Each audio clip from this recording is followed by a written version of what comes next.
SEO this week. Hey everyone, Clip Butler here from Digitaleer, and we're here for another episode of SEO this week. It's got a light offering. Let's see, 6 pieces of content we want to highlight.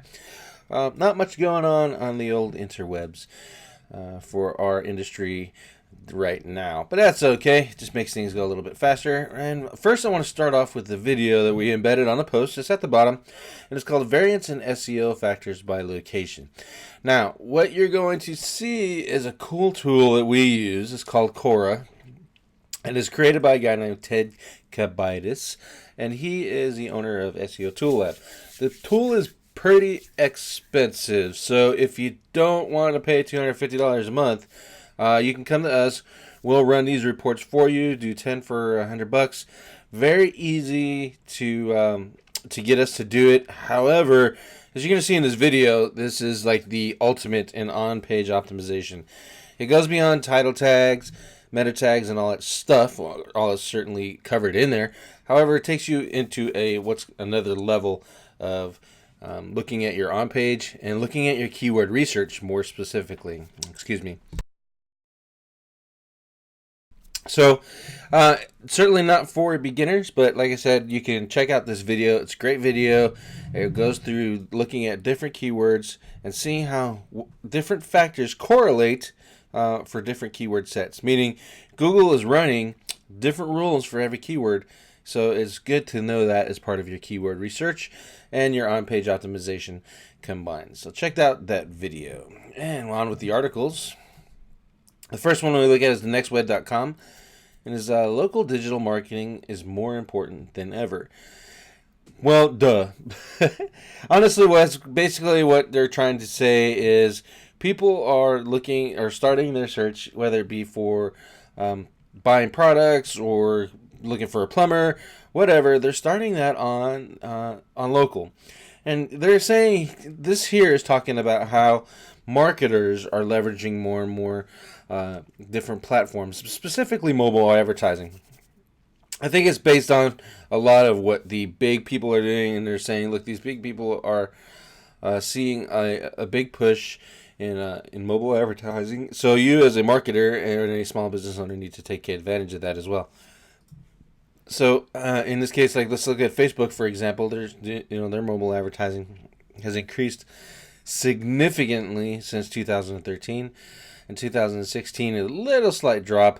However, I think what you're going to see is that's going to continue to go. Now, let's keep in mind Facebook is also a little bit biased because they purchased Instagram around the same time. And it's a completely mobile platform, and now they've managed to monetize it. So that coupled with the Facebook app, you can see where that number would get raised up because they're, really adopting to the mobile first philosophy, at least for social media.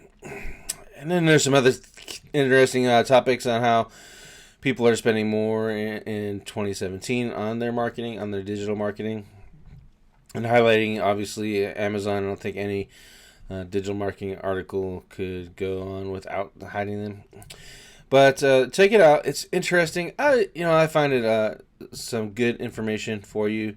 And at least, if anything, you can use this as a content piece or specifically a conversation starter when dealing with local clients, or you're dealing with a manager or business owner that you work for, and why they need to go ahead and start doing SEO, social media, and all the other aspects of digital marketing.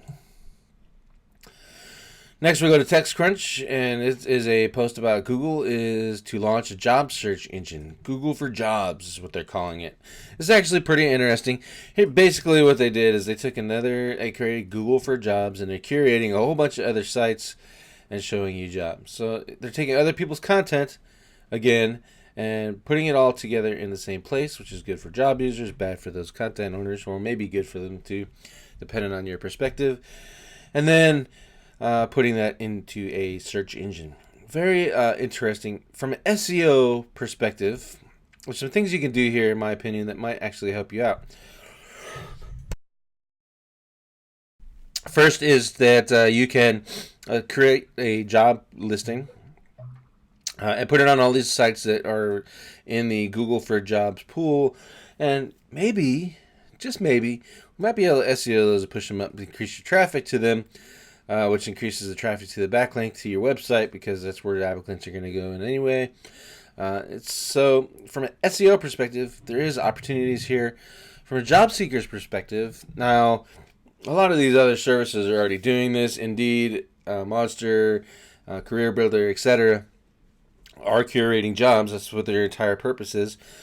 So with Google getting involved into it, maybe it makes their life a little bit easier, or maybe it's just another way for them to monetize you. You don't even have a job, you're looking for a job, and they want to monetize you and their clicks to marketers. So it's another marketing touch point.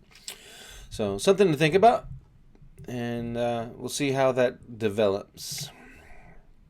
Next, we go to Search Engine Land. As Google advertisers can now see historical quality score data in AdWords. Basically, what I'm saying is, it used to be in the olden days, not too long ago actually, that you see your quality score, but you can see how you're progressing. You just really have to kind of depend on your own internal tracking.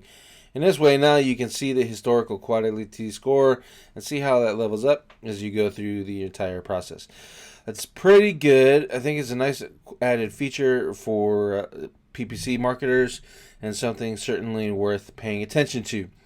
Again, it's expected click-through rate, ad relevance, and landing page experience that now help with your quality score. So making good ads, making the ad relevant to the keyword term, and then making your landing page relevant to the keyword term too. I think landing page experience is going to really be based off of the scroll rate and the opt-in rate. So it's time to put your copywriter hats on and do a little bit better job there. So check it out in your AdWords account. Sticking with them, we're going to go look at Google's changes to AdWords ad rank thresholds and what you need to know. Basically, this is how they decide, or one of the tools that they decide to use to elevate your to ranking. Say, we're going to show this one over the other one because this one has better promise. The update is basically that bids are weighed more heavily in ad rank calculation than before. So, not saying that you couldn't overbid your competition, because you certainly did. We did it a lot. However, now they're looking at it as one of the higher factors.